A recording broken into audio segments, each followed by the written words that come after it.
أيتها الآنسة، ما رأيك في أن أحدثك قليلا عن المكان الذي ستعيشين فيه؟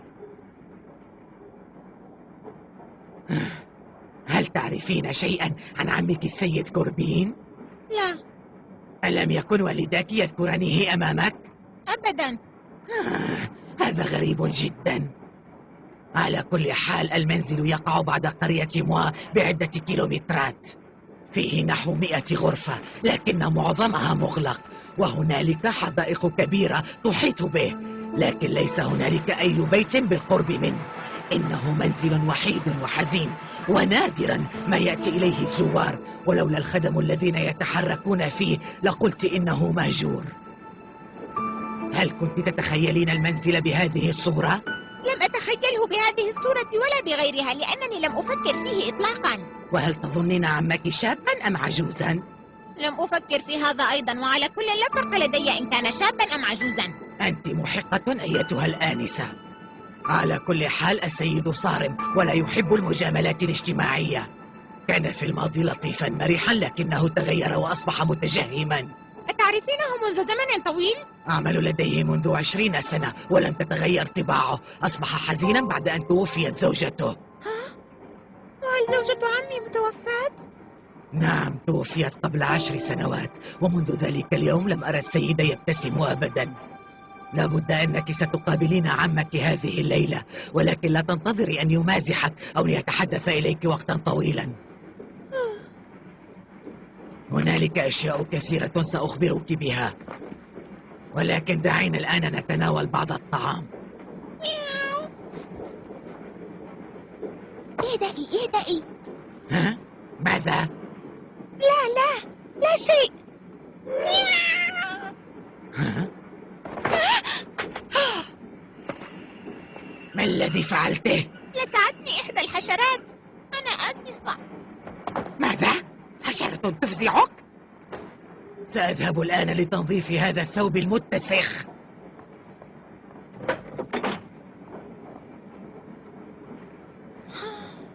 كدت أن أكشف. كان عليك أن تظلي هادئة كما اتفقنا يا باتي. إنها جائعة جدا. هيا يا باتي بسرعة قبل أن تعود.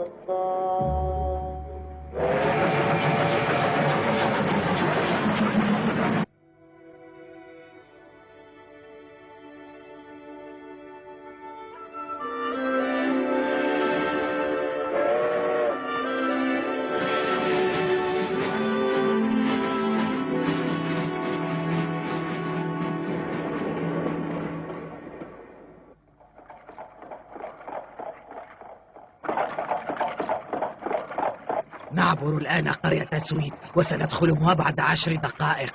أملاك عمك تشمل معظم مساحة أراضي القرية. هل هي مساحة واسعة؟ سنسير فيها 8 كيلومترات، وكل ما ترينه على مرمى نظرك هو من أملاك عمك.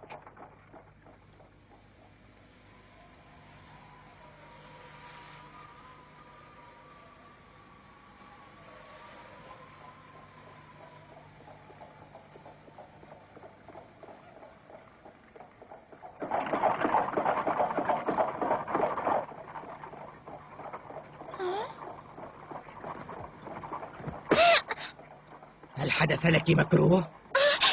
أشعر أنني أسمع صوت البحر، وهذا يزعجني كثيرا. سافرت في البحر زمنا طويلا، ولهذا تسمعين صوته، لكن هذا هو صوت الريح التي تمر فوق موا. لا أرى أشجارا في هذه السهول. إنها أراضٍ جافة تنمو فيها النباتات الرعوية والقليل من الأشجار. سامم الأمر، لماذا توقفت؟ آسف يا سيدتي، انظري، قطيع الأغنام يعبر الطريق ويغلقه أمامي. هيا أيتها الأغنام أسرعي. هاي ديكون، كيف صحتك هذا اليوم؟ ممتازة، شكرا لك يا سامو.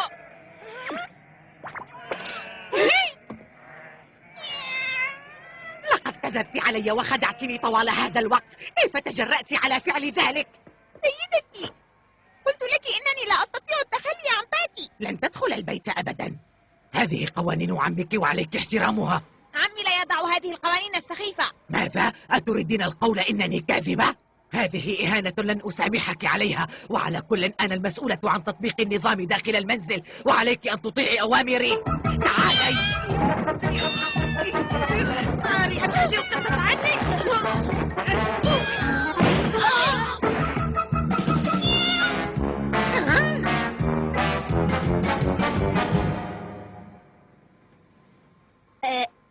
لابد أنك الآنسة التي جاءت من الهند لتعيش في المنزل الكبير. ديكون، اقبض على تلك القطة الشريرة، هيا بسرعة. مياو مياو.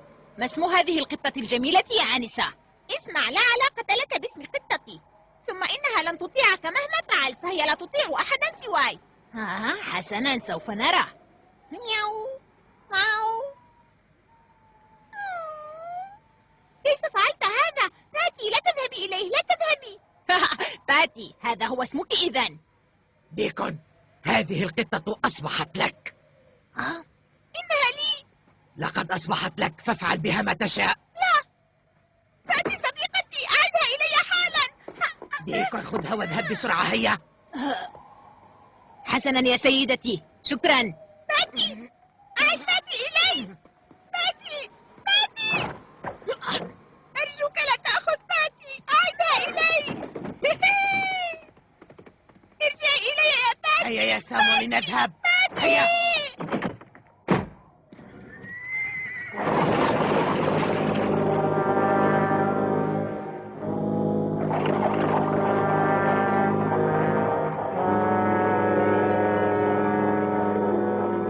لا أحب هذه السيدة القاسية، ولن أحب ذلك المنزل الذي سيضعونني فيه، ولا ذلك الولد الذي أخذ قطتي.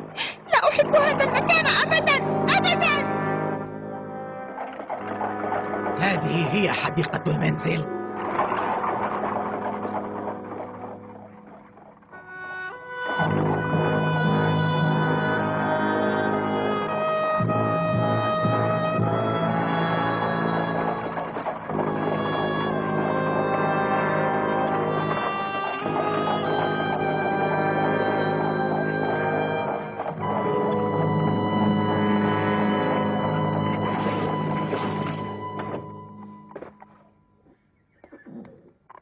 ها هو منزل السيد كوربين، وقد بني قبل نحو 600 عام.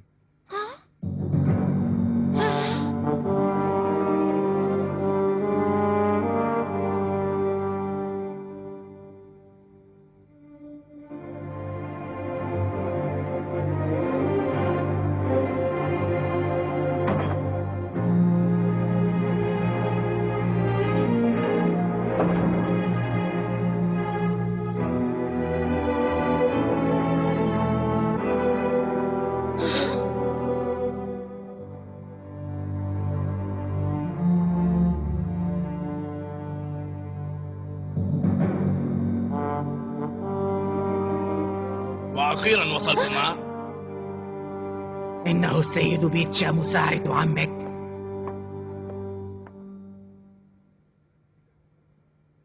السيد كوربين لن يقابلك.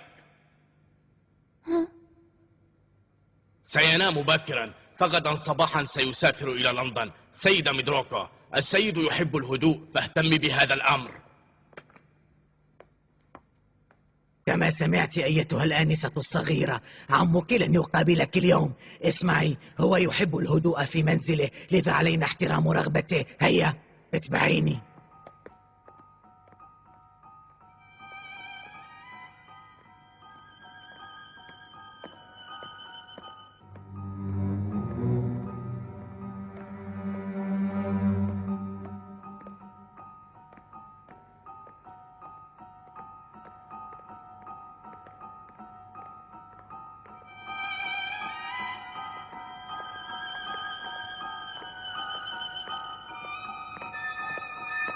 غدا سنبدأ يوما جديدا، وسأعرفك قوانين هذا المنزل. أما الآن فهذه هي غرفتك، ادخلي إليها واستريحي، لابد أنك متعبة من السفر الطويل.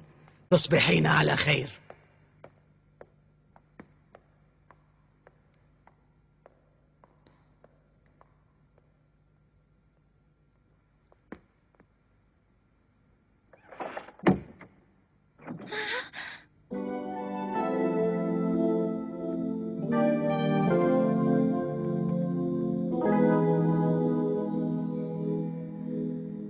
مرحبا يا أنسة ماري.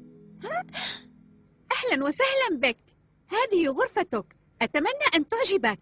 يمكن أن تبدلي ملابسك، ستجدين في الخزانة ملابس مريحة. آسفة، لم أعرفك بنفسي، أنا خادمتك مارسا. هل ترغبين أن تأكلي شيئا؟ لا أريد أن آكل. ولكن يا آنسة أنت مزعجة، هيا اخرجي. أسرعي، أريد أن أبقى وحدي. حاضر، تصبحين على خير.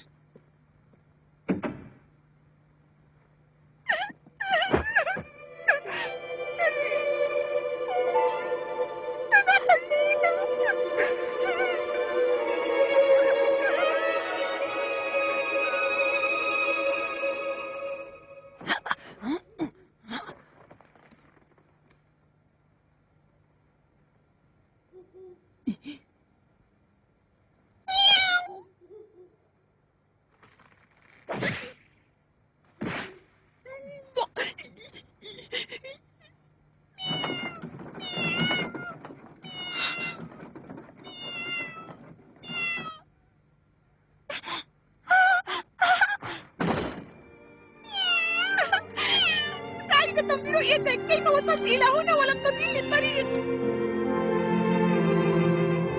لابد أن ذلك الولد قد رماك. حسنا، ديكون ولد سيء ولن أسامحه أبدا.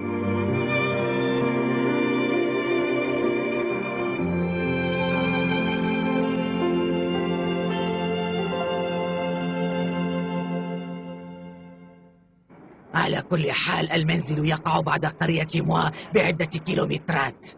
فيه نحو 100 غرفة، لكن معظمها مغلق، وهنالك حدائق كبيرة تحيط به، لكن ليس هنالك أي بيت بالقرب منه. إنه منزل وحيد وحزين، ونادرا ما يأتي إليه الزوار، ولولا الخدم الذين يتحركون فيه لقلت إنه مهجور. هل كنت تتخيلين المنزل بهذه الصورة؟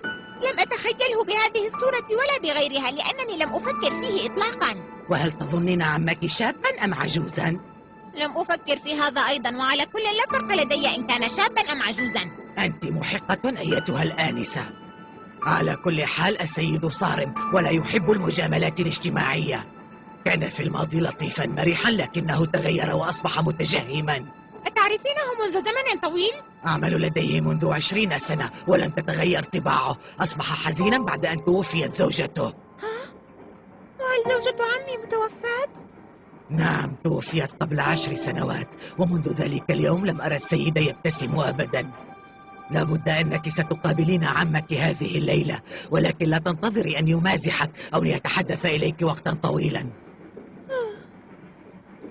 هنالك أشياء كثيرة سأخبرك بها، ولكن دعينا الآن نتناول بعض الطعام. اليوم ممتازة، شكرا لك يا سامو.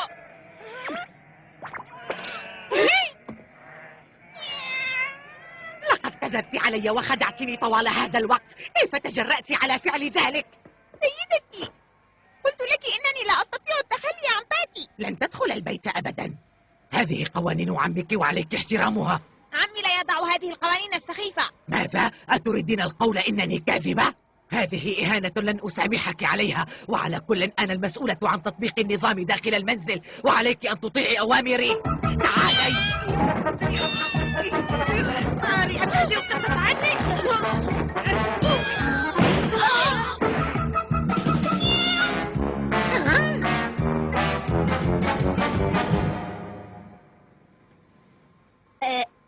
لابد أنك الآنسة التي جاءت من الهند لتعيش في المنزل الكبير.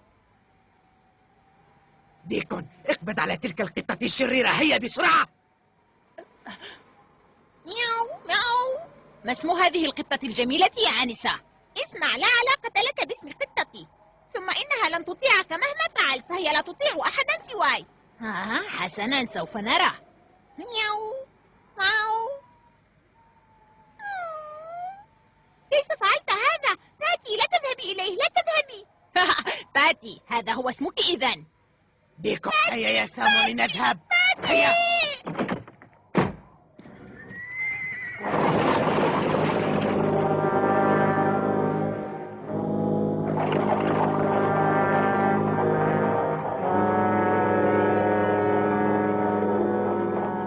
أحب هذه السيدة القاسية، ولن أحب ذلك المنزل الذي سيضعونني فيه، ولا ذلك الولد الذي أخذ قطتي.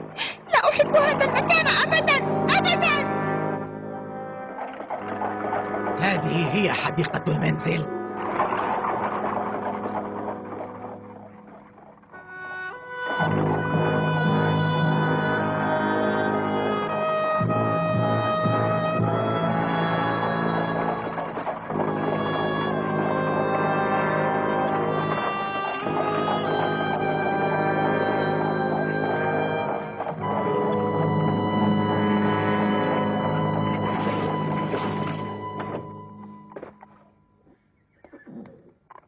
ها هو منزل السيد كوربين، وقد بني قبل نحو 600 عام.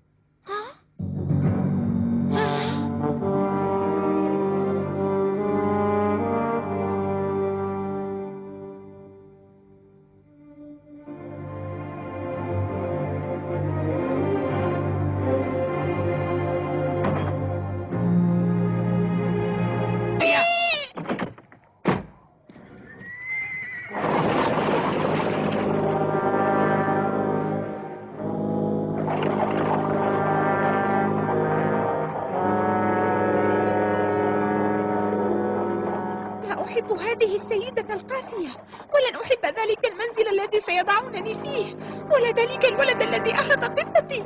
لا أحب هذا المكان أبدا أبدا. هذه هي حديقة المنزل.